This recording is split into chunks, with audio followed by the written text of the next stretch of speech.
দেখলাম যে জনপদগুলো নিয়ে আমরা কথা বলছিলাম, তো আমরা বলছিলাম যে সমতট হচ্ছে কুমিল্লা নোয়াখালী অঞ্চল।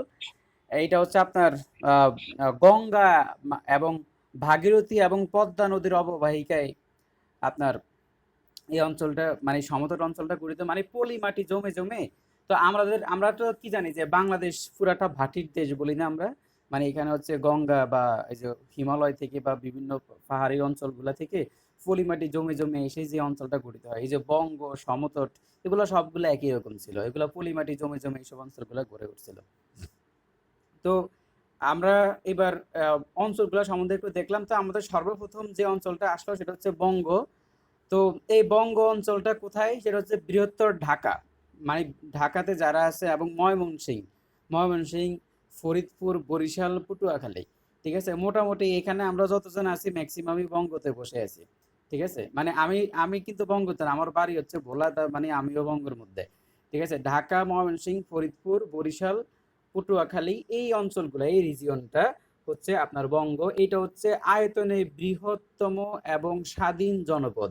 এটা হচ্ছে এটা হচ্ছে বাংলার প্রথম স্বাধীন জনপদ, বঙ্গ। এই বঙ্গ নিয়ে আমরা ডিটেলস কথা বলবো। এগুলোতে এখন মাত্র অবস্থান নিয়ে বলতেছি, এগুলো রাজনৈতিক ইতিহাস নিয়ে আজকে বলবো। তো আয়তনে সবচেয়ে বড় এবং এটা স্বাধীন জনপদ ছিল বঙ্গ। এখন কিভাবে স্বাধীন হইলো, কোন প্রেক্ষাপটে স্বাধীন হইলো, সেই কথাটাও আছে, এগুলো সামনে আলোচনা হবে। তো আমরা দেখতেছি বঙ্গ হচ্ছে ঢাকা, বৃহত্তর ঢাকা, ময়মনসিংহ, ফরিদপুর, বরিশাল, পটুয়াখালী, এই অঞ্চলগুলো বঙ্গ জনপদের অন্তর্ভুক্ত। এখন বঙ্গকে দুইটা ভাগে ভাগ করা যায়, বঙ্গ তো অনেক বড়। তো বঙ্গের দুইটা ভাগ দেখেন, এই যে বঙ্গের দুইটা ভাগের মধ্যে খেয়াল করেন, এই যে আমি একটু ঝুম করতেছি, দেখেন এই যে বঙ্গের এই সাইড দিয়ে এই যে কি বলা যায়, অফ হোয়াইট যে কালারটা, মানে সমতটার কুণ্ডর মাঝখানে একটা কালার কালার আছে, এই কালারটা হচ্ছে আপনার কি ময়মনসিংহ অঞ্চল এখানে, তাই না? ময়মনসিংহ, গাজীপুর, এই অঞ্চলগুলা। আর এই যে বঙ্গের মাঝখান দিয়ে একটা নদী গেছে, সেটার নাম হচ্ছে পদ্মা নদী। পদ্মা নদীর দক্ষিণ পাশ আর উত্তর পাশ দুইটাকে আলাদা করার জন্য, মানে পদ্মা নদী যেহেতু মাঝখান দিয়ে গেছে, তাহলে এখন পদ্মা নদীর আপনার দক্ষিণ পাশে যে অঞ্চলটা, সেই অঞ্চলগুলোর মধ্যে আছে ফরিদপুর, তারপর হচ্ছে আপনার বরিশাল, এগুলো হচ্ছে আপনার বঙ্গের একটা অংশ। আর উত্তর পাশে যে অংশটা, সেটা ছিল ময়মনসিংহ, এই অঞ্চলটা। তো এখন আমরা বঙ্গ, তার মানে আমরা বুঝলাম যে বঙ্গ যেহেতু একটা আয়তনে বিশাল বড় একটা রাজ্য, মানে জনপদ, এই জন্য এই বঙ্গকে আপনাকে দুইটা ভাগ করা হয়েছে। একটা ভাগ হচ্ছে আপনার পদ্মার উত্তর পার, সেটা হচ্ছে মুন্সিগঞ্জ, ঢাকা, ময়মনসিংহ, নারায়ণগঞ্জ, এগুলো হচ্ছে আপনার পদ্মার উত্তর পার। আর এই অঞ্চলটাকে বলা হয় বিক্রমপুর। তার মানে বঙ্গকে দুটা ভাগ করা হয়েছে, একটা হচ্ছে বিক্রমপুর, একটা হচ্ছে নাব্য। তো বিক্রমপুর হচ্ছে ওই যে ইয়েলো কালার, মানে অফ হোয়াইট যে কালারটা, ঠিক আছে, বঙ্গের উপর দিয়ে যেখানে কোনো কিছু লিখা নাই, দেখছেন, এই অংশটা হচ্ছে বঙ্গ। তো এখানে কি কি আছে, মুন্সিগঞ্জ, ঢাকা, ময়মনসিংহ, নারায়ণগঞ্জ আছে, এটা পদ্মার উত্তর পার। এটাকে বলা হয় বিক্রমপুর, এর রাজধানীও বিক্রমপুর। আর এই যে এই সাইডে যে এখানে বঙ্গটা লেখা আছে, হ্যাঁ, এই যে পিঙ্ক কালারের, এটা হচ্ছে আপনার নাব্য অঞ্চল। এটা হচ্ছে বঙ্গের দ্বিতীয় যেই দুই ভাগের মধ্যে অন্য ভাগ যেটা, সেটা হচ্ছে নাব্য। এই নাব্য হচ্ছে পদ্মার দক্ষিণ পার। এখানে কি কি আছে, ফরিদপুর, বরিশাল, পটুয়াখালী, এই অঞ্চলটা হচ্ছে নাব্য। এখন এই যে বরিশালের আগের নাম হচ্ছে আপনার চন্দ্রদ্বীপ। এখন এই চন্দ্রদ্বীপ কই থেকে আসছে? এখানে একজন রাজা ছিল, এখানে একটা বংশ ছিল, রাজবংশ, সেটার নাম ছিল চন্দ্র বংশ। বলা হয় বাংলায় এই যে বঙ্গ অঞ্চল বলেন, এই বঙ্গ অঞ্চল আপনার ছিল স্বাধীন রাজ্য, মানে ছোট ছোট অনেকগুলো রাজ্যে বিভক্ত ছিল। পালরা বা মৌর্যরা এটাকে আপনার পুরোপুরি দখল করতে পারে নাই। বঙ্গ অঞ্চল মাঝে মাঝে পালদের কথা শুনতো, মাঝে মাঝে শুনতো না। মাঝে মাঝে আপনার কিংবা গুপ্তদের কথা শুনতো, মাঝে মাঝে শুনতো না। তো এই যে বঙ্গ অঞ্চলগুলোতে শক্তিশালী একটা রাজবংশ ছিল, যার নাম ছিল চন্দ্র বংশ। এখান থেকে প্রশ্ন আসে। এই চন্দ্র বংশের আপনার আহ, একজন রাজা, যার নাম ছিল আপনার চৌলক্য চন্দ্র, যার নাম ছিল সরি তৈলক্য চন্দ্র। তো এই যে রাজা তৈলক্য চন্দ্র এর নাম অনুসারে বরিশালের নাম ছিল চন্দ্রদ্বীপ। ঠিক আছে, চন্দ্র বংশ থেকে এর। তো চন্দ্রদ্বীপ ছিল রাজা রাজা চৌলক্য চন্দ্রের নাম অনুসারে হচ্ছে আপনার, মানে চন্দ্রদ্বীপ নাম রাখছে বরিশালের আদি নাম যেটা। তো এটা গেল। আর এখানে তো চন্দ্রদ্বীপের অন্তর্ভুক্ত, মানে আরেকটা ছিল যে চন্দ্র যে দ্বীপ, এই চন্দ্রদ্বীপের অন্তর্ভুক্ত এলাকাগুলো কি ছিল, বরিশাল, পটুয়াখালী, বাগেরহাট, খুলনা, গোপালগঞ্জ, এগুলো সবগুলা ছিল আপনার চন্দ্রদ্বীপের অন্তর্ভুক্ত। আবার বলা হয় মানে আমাদের আগে বাংলায় মোট 16টা জনপদ ছিল। এর মধ্যে আবার এই যে চন্দ্রদ্বীপ যেটা, এটা আলাদা একটা জনপদ ছিল, যেটা আবার আপনার বঙ্গের মধ্যে। ঠিক আছে, তো চন্দ্রদ্বীপ আলাদা একটা আপনার জনপদ ছিল, যেটার মধ্যে আপনার বরিশাল, পটুয়াখালী, বাগেরহাট, খুলনা, গোপালগঞ্জ এই অংশগুলো আবার আপনার যেই এই যে চন্দ্রদ্বীপ যেই জনপদটা সেখানে ছিল। আর চন্দ্রদ্বীপ ছিল কার অঞ্চলে? নাব্য অঞ্চলে। নাব্য ছিল কার কার আন্ডারে? বঙ্গের আন্ডারে। বঙ্গের দুটা ধাপ, একটা হচ্ছে আপনার বিক্রমপুরের ওই যে যেই আপনার ওই যে অফ হোয়াইট যেই কালারটা, ময়মনসিং, তারপর হচ্ছে মুন্সিগঞ্জ, ঢাকা, নারায়ণগঞ্জ, এগুলা বিক্রমপুর, এগুলো হচ্ছে আপনার বঙ্গের আলাদা একটা পার্ট। আর এই পাশে যেটা মানে ওইটার নাম হচ্ছে বিক্রমপুর, আর এই পাশেটা হচ্ছে নাব্য। নাব্যর মধ্যে হচ্ছে বরিশাল, আর বরিশালের আদি নাম হচ্ছে চন্দ্রদ্বীপ। চন্দ্রদ্বীপ যেটা, এই যে যে চন্দ্রদ্বীপ হচ্ছে আলাদা একটা জনপদ ছিল, তখন সেখানে আপনার বরিশাল, পটুয়াখালী, বাগেরহাট, খুলনা, আপনার নোয়াখালী না কি বলে আপনার গোপালগঞ্জ, এই অঞ্চলগুলো আবার ছিল চন্দ্রদ্বীপের আন্ডারে। তো এই গেল আপনার বঙ্গের কথা। এখন বঙ্গ নামটা প্রথম শোনা যায় কোথায়? আপনার আমরা জানি যে ঋগ্বেদ, ঋগ্বেদের অনেকগুলা বেদ আছে, ঋগ্বেদ, যজুর্বেদ, এরকম অনেকগুলা বেদ আছে। তো এই যে ঋগ্বেদের যেই ঐতরীয় আরণ্যক একটা গ্রন্থ আছে, তাহলে ঋগ্বেদের ঐতরীয় আরণ্যক একটা গ্রন্থে বঙ্গ শব্দটা সর্বপ্রথম আমরা পাই। আর বলা হয়, দেখেন এই যে বঙ্গটা হচ্ছে আপনার পূর্ব ও দক্ষিণ পূর্ব জনপদ। এই জনপদে একটা জাতি ছিল যার নাম ছিল বঙ্গ। বঙ্গ নামের একটা জাতি ছিল, এরা খুবই কি বলা যায়, এরা খুবই সাহসী ছিল। তো এই যে এই জাতিগুলা থেকে এখানে বঙ্গ জনপদের উৎপত্তি হয়েছে। তো এই যে এতটুকু জানলেই হয়, এগুলা নিয়ে আসলে আরো অনেক ধরনের বিতর্ক আছে, কিন্তু এই যে আমি যে কথাগুলো বলতেছি এগুলো মোটামুটি একটা অথেন্টিক সোর্স থেকে বলা। তো বঙ্গ থেকে বাঙালি জাতির উৎপত্তি হয়েছে। এখন আমরা আরেকটা, যদি এখানে আরো কিছু মানে তথ্য আছে, সেটা হচ্ছে আপনার আমরা জানি যে 1352 সালে সুলতান মানে সুলতানি আমল যখন হয়েছিল, তখন সুলতানদের একজন শাসক ছিল ওই যে আপনার ইলিয়াস শাহী বংশের প্রতিষ্ঠাতা শামসুদ্দিন ইলিয়াস শাহ। উনি সমগ্র বাংলাকে একত্রিত করছে।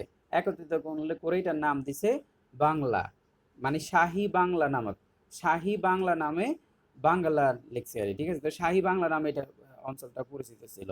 তো যাই হোক, এগুলো নিয়ে আমরা সামনে আরো কথাবার্তা বলবো। এই হলো আপনার বঙ্গ জনপদ নিয়ে কথাবার্তা।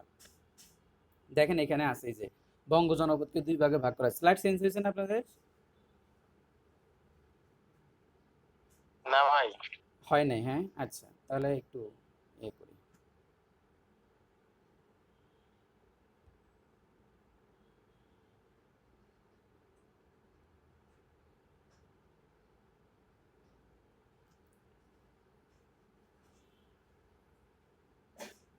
আপনার সাধারণ জ্ঞান এগুলা আপনার ধরেন যে মুখস্থর পরে বা শোনাটা অনেক বেশি ইম্পর্টেন্ট। আপনি যদি বুঝে যান তখন আপনার এগুলো একটু মুখস্থ করতে সহজ হবে।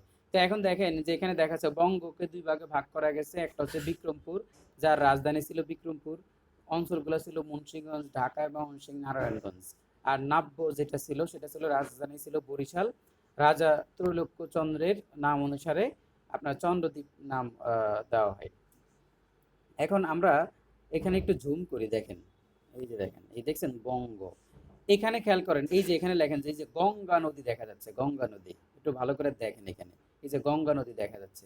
এই গঙ্গা নদী দেখবেন মুর্শিদাবাদে আইসা দুইটা ভাগ হয়েছে, একটা ভাগ ঢুকছে পদ্মা দিয়ে, এই পদ্মা নদী চলে আসছে। আর আরেকটা হলো বঙ্গর এই যে বর্ধমান আর বঙ্গ, এই যে দেখেন এই যে এই অংশটা দিয়ে যে ভাগীরথী নদী, গঙ্গাটা আলাদা হয়ে যে ভাগীরথী নদী হয়ে আপনার চন্দ্রকেতুগড় দিয়ে আপনার এই যে বর্ধমানের এই পাশ দিয়ে বর্ধমানের আপনার পূর্ব পাশ দিয়ে একদম আইসা বঙ্গোপসাগরে পতিত হয়েছে। এই যে ভাগীরথী আর হচ্ছে আপনার এই যে পদ্মার মাঝখানের যে অংশটা, এই অংশটাই হচ্ছে বঙ্গ, ঠিক আছে।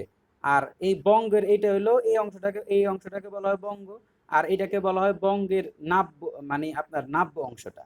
আর বঙ্গের এই যে দেখেন এটা কি পদ্মা নদী।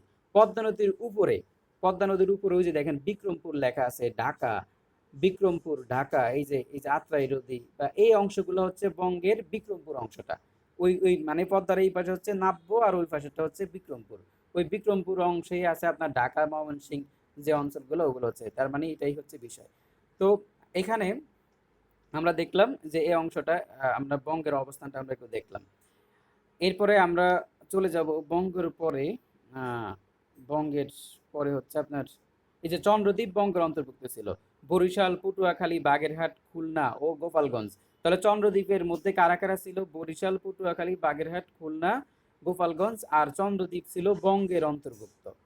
এখন আমরা বঙ্গ থেকে এই যে বঙ্গ ও বাঙালির পরিচয়টা দেখি। এই যে ঋগ্বেদের ঐতরীয় আরণ্যক গ্রন্থে বঙ্গ শব্দের উল্লেখ পাওয়া যায়। এবার আমাদের বঙ্গ নিয়ে এতটুকু পড়লেই হবে। এর পরবর্তী যেই অংশটা রাজ্য মানে জনপদ, তার নাম হচ্ছে গৌড়। গৌড়কে বলা হয় দ্বিতীয় স্বাধীন জনপদ। এগুলা কিভাবে স্বাধীন হলো সেটা নিয়ে সামনে কথা হতে হবে। এখন গৌড়গুলা কোথায়? বাংলাদেশের একমাত্র জেলা চাঁপাইনবাবগঞ্জ, এইটা গৌড়ের অংশের মধ্যে পড়ছে। এছাড়া মালদহ, আপনার মুর্শিদাবাদ, বীরভূম, বর্ধমান, নদিয়া, এগুলা সবগুলা ছিল গৌড়ের অন্তর্ভুক্ত। আর বাংলাদেশে শুধুমাত্র চাঁপাইনবাবগঞ্জ। তারপরে এইটা হলো প্রায় দেখেন উত্তর অঞ্চলের দিকে।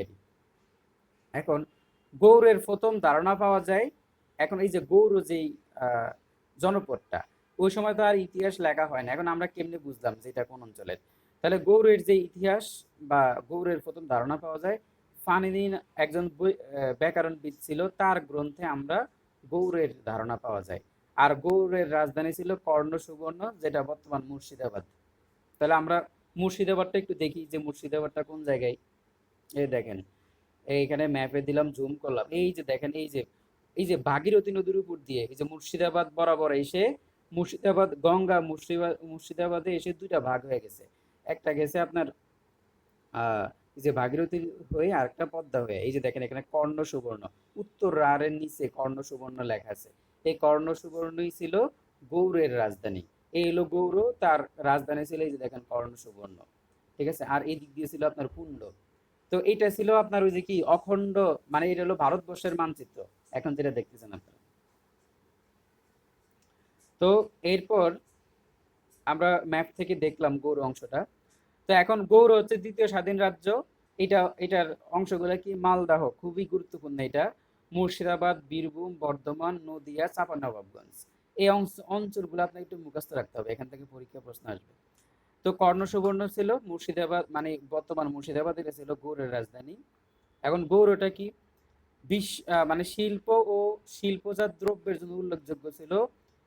কৌটিল্যের অর্থ মানে অর্থশাস্ত্র। এখন কৌটিল্যের অর্থশাস্ত্র যেটা, এটা ছিল আপনার, তার মানে দেখেন শিল্প ও কৃষিজাত দ্রব্যের উল্লেখ ছিল কৌটিল্যের অর্থশাস্ত্র। তার মানে এই যে আমরা যে কৌটিল্য মনে আছে, এটা কৌটিল্য হচ্ছে আপনার যে চাণক্য, এখান থেকে এরই। তো তার অর্থশাস্ত্র ছিল আপনার শিল্প ও কৃষিজাত দ্রব্যের উল্লেখযোগ্য। এখন এখানে আরেকটা বিষয়, এই যে মানে গৌড়ের বিলাস বাসন বা গৌড়ের আমাদের আর্থসামাজিক পরিবেশ, এগুলা আমরা কোথায় পাই? এই যে কি বাৎসায়নের গ্রন্থে। এখন বাৎসায়নকে আপনারা চিনেন? কেউ বাৎসায়নের নাম শুনছেন কখনো? না ভাই। আচ্ছা যাক, তাহলে আপনারা সবাই ভালো মানুষ। ঠিক আছে, বাদশাহের নাম দরকার নেই। আচ্ছা যাই হোক, স্বাধীন স্বাধীন নরপতি, স্বাধীন নরপতি হচ্ছে শশাঙ্ক। ঠিক আছে। তাহলে এখন স্বাধীন নরপতি ছিল আমরা জানি যে গৌড়ের স্বাধীন নরপতি মানে গৌড়কে আমাদের বলা যায় যে ভারতীয় ভারতীয় মানে আমাদের যেই যে বাংলার বা বাংলার স্বাধীন যে নরপতি সে ছিল শশাঙ্ক, গৌড়ের রাজা শশাঙ্ক ছিল। তো আমাদের এই শশাঙ্ক ভাইকে নিয়ে আমরা কথাবার্তা বলবো সামনের দিকে। মুসলিম যুগের গৌড় ছিল মালদহ জেলার লক্ষ্ণাবতী, মানে মালদহ জেলার লক্ষ্ণৌ, মানে মুসলিম যুগে গৌড় বলতে আমরা শুধু মালদহ জেলার লক্ষ্ণাবতীকে বুঝতাম। এই যে লক্ষ্ণাবতী আর হলো লক্ষ্ণৌতি একই একই কথা। অনেকে লক্ষ্ণাবতী আর লক্ষ্ণৌতি দেখে বিপদে পড়ে যায়, এটা একই জায়গা, মালদহ জেলার লক্ষ্ণৌতি বা লক্ষ্ণাবতী। পরবর্তীতে গৌড় বলতে সমগ্র বাংলাকে বোঝানো হইতো, মানে ভারতবর্ষের বাংলা বলতে, মানে বাংলা জনপদ বলতে ওরা গৌড় কি বুঝাইতো, কারণ গৌড় বেশি সমৃদ্ধশালী ছিল। আর বঙ্গ ছিল একটা অপ্রয়োজনীয় একটা হতো, মানে বঙ্গ খুব শক্তিশালী ছিল। যখন আলেকজান্ডার যুদ্ধ করছে ওই সময় বঙ্গ খুব শক্তিশালী ছিল। আচ্ছা, তার মানে বাংলাদেশের মানুষ, আমরা মূলত বঙ্গের মানুষ। আমরা একদম প্রাচীন কাল থেকেই খুবই সাহসী আর শক্তিশালী। আমরা মানুষের কি বলা যায়, পরাধীনতা মানি না। যেমন এই যে শেখ হাসিনাকে দূরাই দিছে, পৃথিবীর ইতিহাসে নাই এরকম একজন স্বৈরাচারকে জনগণ তরুণ প্রজন্ম এইভাবে দৌড়াইছে, এলাকা ছাড়া করছে, দেশ ছাড়া করছে, এরকম পৃথিবীর ইতিহাসে নাই। চিন্তা করেন কি হয়ে গেল। ঠিক আছে, শেখ হাসিনা তো মনে হয় যত বছর বাঁচবে এই যে 1.5-2 মাস এগুলাকে শুধু জীবনের দুঃস্বপ্ন হিসেবে বারবার দেখবে, যে পৃথিবীর ইতিহাসে যেটা নাই সেই ঘটনা ঘটে গেল। তো যাই হোক, এখন শেখ হাসিনা একটা ঘটনা ঘটাইছে 1200 বছর, প্রায় 800 বছর পরে, সেটা নিয়ে আমরা কথা বলবো, একবার মনে হয় বলছিলাম। তো এখন দেখেন পুণ্ড, তো আমরা এবার পুণ্ড নিয়ে কথা বলতেছি। পুণ্ড হচ্ছে বগুড়ার মহাস্থানগড়, পুণ্ড নগরী ছিল বগুড়াতে। তো আমরা জানি যে মহাস্থান, বলেন তো এখন একটা প্রশ্ন করি, যে মহাস্থানগড় কে নির্মাণ করছে?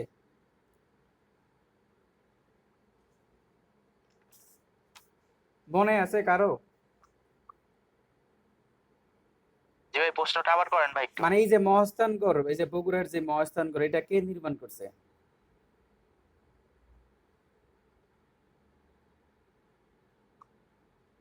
আপনার ওই যে ভাই ওই যে এই সোমপুর বিহার আর এই। অশোক বা চন্দ্রগুপ্ত মৌর্য এরকম হতে পারে ভাই।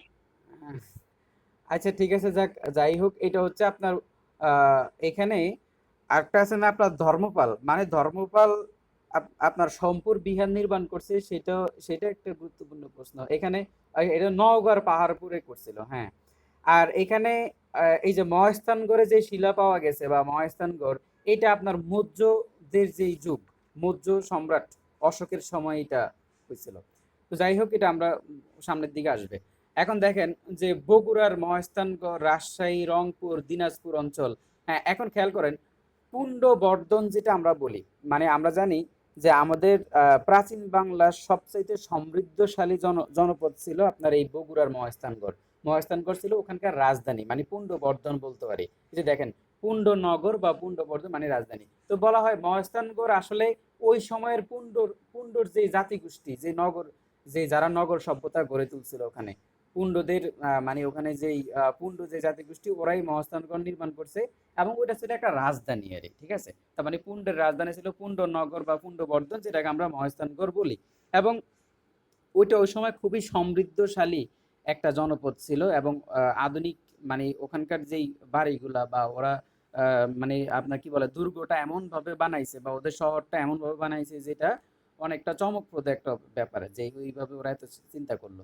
তো বগুড়ার যে মহাস্থানগড় বা রাজশাহী, রংপুর এবং দিনাজপুরের অঞ্চল নিয়ে পুণ্ড পুণ্ড জনপদ গঠিত। এই পুণ্ড জনপদের আপনার কি বলা যায়, পুণ্ড জনপদের রাজধানী ছিল পুণ্ডনগর বা পুণ্ডবর্ধন, যেটাকে আমরা বর্তমানে মহাস্থানগড় বলি। এখন মহাস্থানগড় শব্দের মিনিং জানেন? মহা, মহা মানে মহান কোন একটা জায়গা, স্থান মানে তো হলো আপনার একটা যে কোনো একটা মানে মানে মহা মানে যেটা হচ্ছে যে আপনার কি বলা যায়, যে মহান বা একটা প্রসিদ্ধ একটা জায়গা, স্থান তো মানে জায়গা আরই, ঠিক আছে। আর গড় মানে হচ্ছে আপনার মানে ওই যে কি বলা, বৌদ্ধদের মঠ বলে না, মঠ মানে ঠাকুর, মানে কি বলা যায়, মন্দিরের মতো একটা কিছু। তার মানে যেখানে, মানে এখানে বৌদ্ধ ধর্মের যে মূল বিষয়গুলো এখানে আলোচনা হয়েছে। তো তাহলে এই যে মহাস্থানগড়ের বিষয়টা এইভাবেই আসছে, যে এটা খুবই প্রসিদ্ধ একটা জায়গা, বা যেখানে আপনার মানে কি বলা যায়, যে মানে একটা মহান একটা জায়গা থেকে এখানে মহাস্থানগড় নামটা আসছে। আর মানে ধর্মের দিক থেকে একটা গুরুত্বপূর্ণ জায়গা।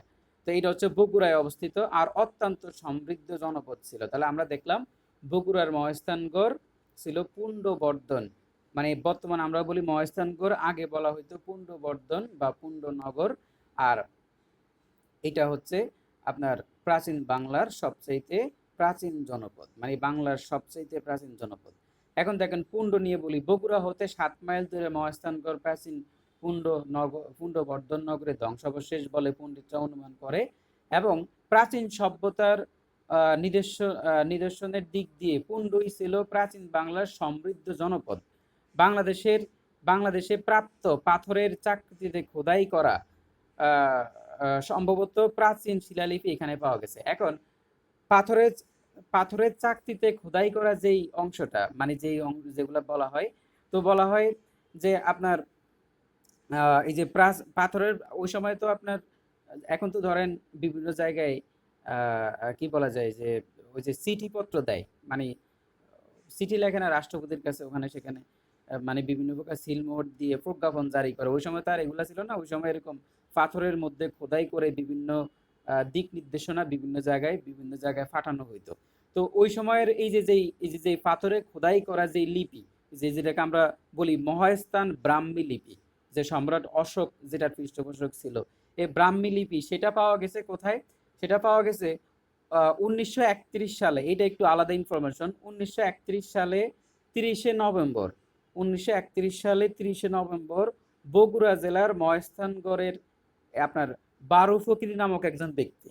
তাহলে সাল হচ্ছে 1931 সাল, 30শে নভেম্বর বগুড়া জেলার মহেস্থানগড়ের বারু ফকির, তার নাম হচ্ছে বারু ফকির নামে এক কৃষক জমিতে চাষ করার সময় এই ব্রাহ্মী লিপি, মহেস্থান ব্রাহ্মী লিপিটা পাওয়া গেছে। মানে এটা ওই যে ফালাইয়া দিছে, তো জমির নিচে ছিল, ও চাষ করতে গেছে তখন এটা পাইছে। 1931 সালের 30শে নভেম্বর বগুড়া জেলার মহেস্থানগড়ের বারো ফকির নামের কেউ, ঠিক আছে, এই ব্রাহ্মী লিপিটা পাইছে। এটা আমার কাছে গুরুত্বপূর্ণ মনে হয়েছে ইনফরমেশনটা, এই জন্য এখানে বললাম। এখন দেখেন, এই এই গেল পুণ্ডনগর নিয়ে কথাবার্তা। এরপরে দেখেন যে মানে রাঢ় অঞ্চল, বর্তমান পশ্চিমবঙ্গের বর্ধমান জেলার দক্ষিণ অংশে ছিল রাঢ়ের অবস্থান। ভাগীরথী নদীর পশ্চিম তীর, এটা হলো দেখেন এই তাহলে এখন পশ্চিমটা তো বুঝবেন তাই না? আমি একটু ম্যাপে যাই।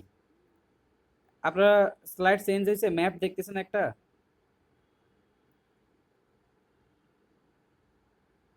জি ভাই।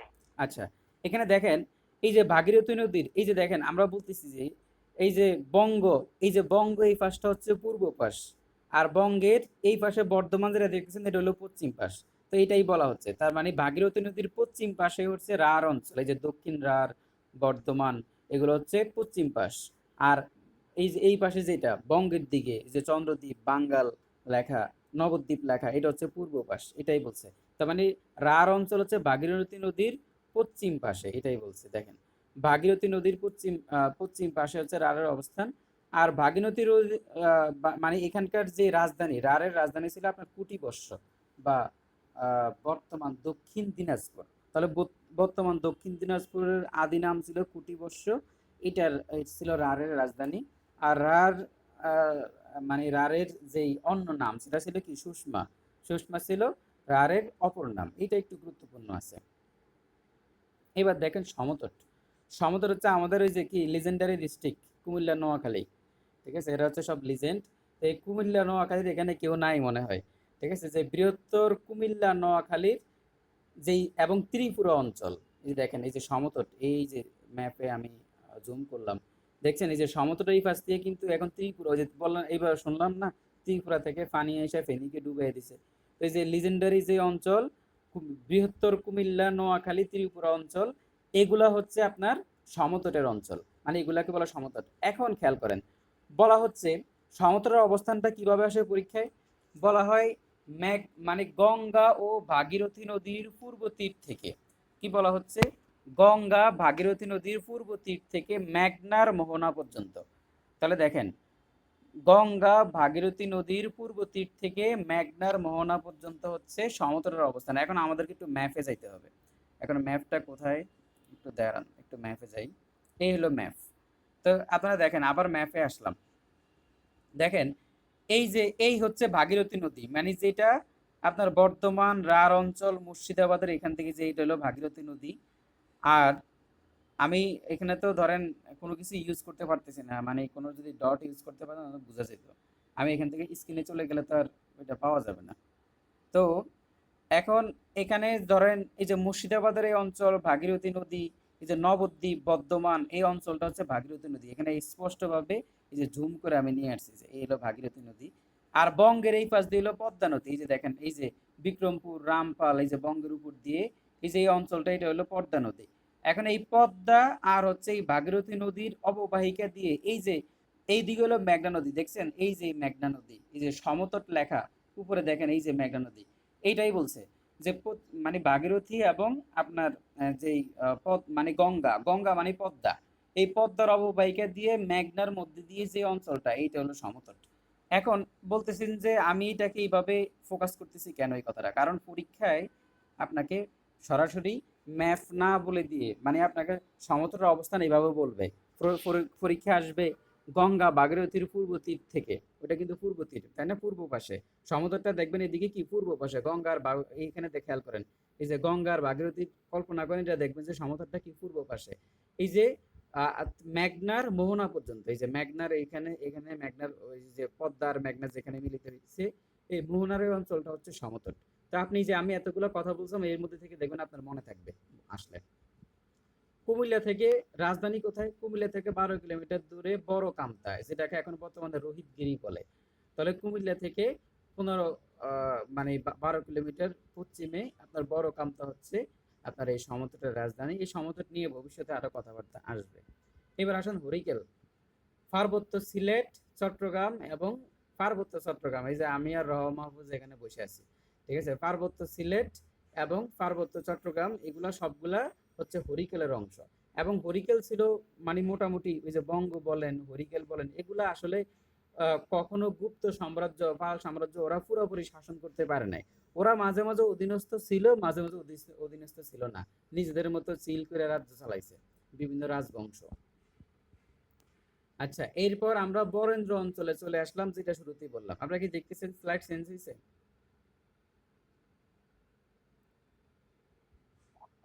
জি ভাই। আচ্ছা, আগে স্লাইডটা একটু দেন তো, স্ক্রিনশট দিতে মনে নাই। হ্যাঁ হ্যাঁ, এই যে দেখেন সমতট এবং হরিকেল। এখানে শুধুমাত্র এখানে শুধুমাত্র গুরুত্বপূর্ণ তথ্যগুলো আছে, বুঝছেন? এর বাইরে যেগুলো আমি বলতেছি স্লাইডের বাইরে, ওগুলা এমনি ধরেন আলাদা করে বলতেছি। কিন্তু এখানে স্লাইডে যেগুলো সেগুলো গুরুত্বপূর্ণ, এরপরে আমরা একসাথে ওই প্রশ্ন সলভ করলে হয়ে যাবে। আর এবার আসলাম আমরা আপনার হরিকেল। আচ্ছা, হরিকেল সম্বন্ধে একটু বলি। হরিকেলটা একটু আমি দ্রুত চলে গেছি। আচ্ছা, সমতট নিয়ে একটু বলতে হবে। শোনেন, এখন যে ইনফরমেশনটা দিচ্ছি, সমতট হচ্ছে এখানে সমতট হচ্ছে আপনার 4র্থ শতকে এর উদ্ভব হয়। তাহলে সমতটের যেই মানে প্রতিষ্ঠা হয় 4র্থ শতকে, এটা পরীক্ষা আসতে পারে, এটা মাথায় রাখবেন। তাহলে হরিকেল কত শতকে? সপ্তম থেকে অষ্টম শতক। সপ্তম থেকে অষ্টম শতকে হরিকেল রাজ্য উদ্ভব হয়, যেটা 11 থেকে 12 শতক পর্যন্ত স্থায়ী ছিল।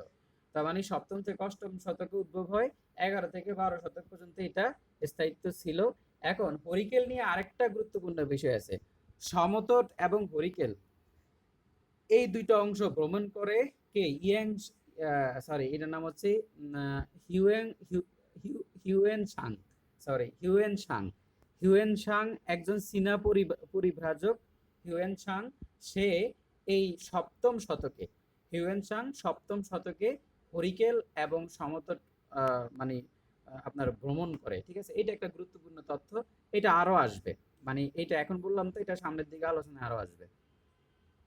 এখন দেখেন, এখন আপনার মাথা আস্তে আস্তে ঘুরতে পারে, অনেক তথ্য আছে তো, কিন্তু এটা যদি না ঘুরে তাহলে মনে করেন যে আপনি আসলে বিপদে আছেন, তাই না? ঘুরলে ভালো, আসলে ঘোরার মতো বিষয়, এখানে তো তথ্য অনেক। আপনি এরপরে স্লাইডগুলো বারবার করলে আপনার মাথায় চলে আসবে, প্রয়োজনে ভিডিওটা আবার একবার শুনবেন। এখন এবার বলা হচ্ছে এরপরে আমরা হরিকেল নিয়ে তো বললাম যে সিলেট এবং চট্টগ্রাম হচ্ছে হরিকেলের অন্তর্ভুক্ত। আর সিলেটের পূর্ব নাম হচ্ছে আপনার শ্রীহট্ট। শ্রীহট্ট ছিল সিলেটের পূর্ব নাম। এখন আমরা দেখব তম্রলিপ্ত। এটা খুবই গুরুত্বপূর্ণ একটা মানে এটা খুবই গুরুত্বপূর্ণ একটা জনপদ ছিল। তো তম্রলিপ্ত কোথায় ছিল? হরিকেলের উত্তরে অবস্থিত বলে ধারণা করা হলেও বর্তমানে মেদিনীপুর জেলার তমলুকি, মেদিনীপুর জেলার, এটা হলো আপনার ভারতে পড়ছে, মেদিনীপুর জেলার তমলুক, এইটা ছিল তম্রলিপ্ত। এখন তম্রলিপ্ত ছিল প্রাচীনকালে, তম্রলিপ্ত গুরুত্বপূর্ণ নৌ বাণিজ্য কেন্দ্র হিসেবে ব্যবহার হতো। তাহলে তম্রলিপ্ত ছিল একটা জনপদ, সমৃদ্ধশালী জনপদ, যেটা নৌ বাণিজ্য কেন্দ্র। বলা হয় শশাঙ্ক যে কলিঙ্গ একটা যুদ্ধ করছে না, না সরি শশাঙ্ক না, সম্রাট অশোক, সম্রাট অশোকের যুগে যে কলিঙ্গ যুদ্ধ হয়েছিল, এই কলিঙ্গ যুদ্ধের একমাত্র কারণই ছিল এই যে যে আপনার তম্রলিপ্ত এটা দখল করা। কারণ হচ্ছে সম্রাট অশোকের জন্য যে নৌ বাণিজ্য করতে হবে, নৌ বাণিজ্যের জন্য তো আপনার বন্দর লাগবে, এই জন্য ও কলিঙ্গ যুদ্ধ ঘটাইছে। কিন্তু কলিঙ্গ যুদ্ধ নিয়ে আমরা সামনে কথা বলবো। তো নৌ বাণিজ্য কেন্দ্র হিসেবে পরিচিত হচ্ছে তম্রলিপ্ত। এটা খুবই গুরুত্বপূর্ণ। বলা হবে যে প্রাচীনকালের কোন জনপদ নৌ বাণিজ্য কেন্দ্র হিসেবে পরিচিত ছিল, তখন এটা উত্তর হবে তাম্রলিপ্ত। তো হুগলি ও রূপ ফারগানার নদের সংযোগস্থল থেকে 12 কিলোমিটার দূরে। আচ্ছা, যাই হোক, একটু পড়ে নেবেন। আর সপ্তম শতক হতে এটি দণ্ডভুক্তি নামে পরিচিত হতো। দণ্ডভুক্তি। এখন এবার ভুক্তি জিনিসটা বুঝাই। ভুক্তি মানে হচ্ছে, এখন আমাদের ধরেন বিভাগ আছে না, বিভাগ, বা জেলা, এই জেলাগুলাকে এখন ওরা কি করতো, পালরা বা মৌর্যরা, ওরা তো এইসব অঞ্চলগুলো ওইভাবে দখল করতে পারে নাই। মানে ওসব অঞ্চলে আমাদের বাংলাদেশের আপনার ওই যে পুণ্ডনগর, গৌড়, এই সকল অঞ্চলগুলো তো ওদের, মানে পুণ্ডনগর বা গৌড় এই সকল জায়গাগুলো তো ওদের ইয়ে ছিল, আধিপত্য ছিল। কিন্তু নিচের দিকে বঙ্গ সমতট, হ্যাঁ, এই সকল অঞ্চলগুলাকে ওরা দখল করতে পারে নাই। ওই যে হরিকেল, হ্যাঁ, হরিকেল, বঙ্গ সমতট এগুলা ছিল একটু শক্তিশালী। এবং এখানে কিছু দেশীয় যে সকল রাজবংশগুলা ছিল, বর্ম, তারপর হচ্ছে আপনার খড়গ, তারপর হচ্ছে চন্দ্র, এই ধরনের অনেকগুলো বংশ আছে, ওই বংশগুলো এরা চালাইছে। ঠিক আছে? তো আমি বলি যে আমাদের আমাদের আমাদের কিন্তু ধরেন যে আমাদের সাজ্জাদ স্যারও কিন্তু মানে ইনফরমেশন দিছে বেশি, কিন্তু পিছনের ঘটনা টটনা উনি একটু কম বলছে, যদিও বলার সুযোগ নাই, কোচিং এতে এত বলার সুযোগ নাই। কিন্তু আমাদের এটা তো আর কোচিং না, আমরা এখানে গ্রুপ স্টাডি করতেছি, এই জন্য বিভিন্ন ঘটনাগুলো বলা যাচ্ছে। এখন আর এই ঘটনাগুলো না জানলে আপনি তথ্য মনে থাকবে না।